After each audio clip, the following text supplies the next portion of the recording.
Hello friends, before I get into this week's video, I just want to mention that I was one of the speakers at the Pay Fast e-commerce virtual summit early on this year.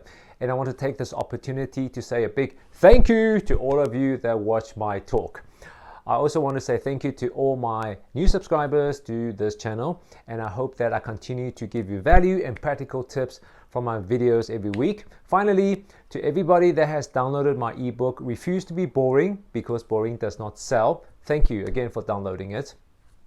Now, on to today's topic, e-commerce. Now, your e-commerce product can either be tangible, for example, selling frozen meals, clothing, laptops, or intangible, such as accounting services, cloud solutions, or a business coach service, or any other items basically that you cannot physically see or touch.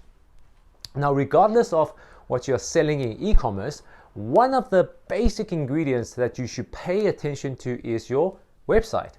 Now, according to Hootsuite, there are currently over 1 million websites in South Africa alone and over 38 million users. So what that means is there are plenty of competitors and plenty of potential clients. So here's my question for you today. Do you have a good quality website that is establishing your credibility and driving sales for you? If your answer is, I'm not sure, then my following question is, do you know what that poor website is really costing you every day? Now, to do a quick audit, look at the number of visitors on your website for the last 30 days and look at the number of leads that you received and sales that you made over the last 30 days. Now, if these numbers are low, then that means you're pretty much handing business over to your competitors. So, how can you ensure better results from your website?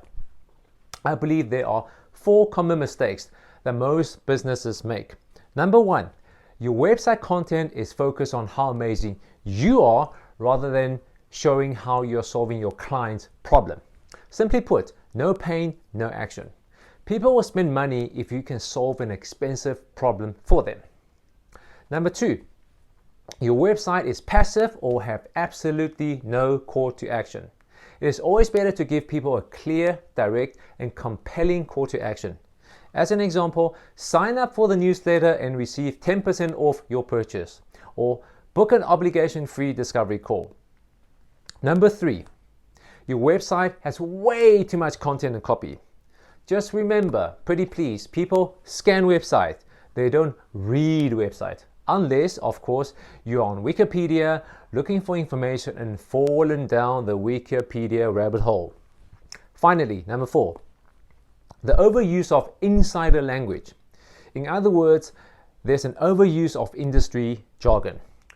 For example, conciliation, mediation, arbitration. In this case, things that I mentioned are all specialized terms that are understood by attorneys.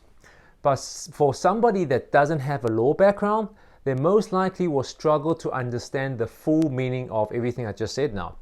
One of the quick ways to test your website if it has too much jargon is ask somebody that is not a specialist in your industry to read through your website content and get them to explain to you what they think your content means. And you'll very, very quickly find out that if there's a gap in the knowledge. So if you have said yes to more than one of the points that I mentioned, and if you think that you have a pretty good product or service but need to help to build a unique sales story, I want you to schedule a call with me now, obligation free, and let's fix that problem that is costing you revenue today. Hello, thank you so much for watching the video. I know you definitely received some awesome value. It will really help if you could click on the subscribe button to show your support. And please also share it with one person that can benefit from this content. See you in the next video. Bye.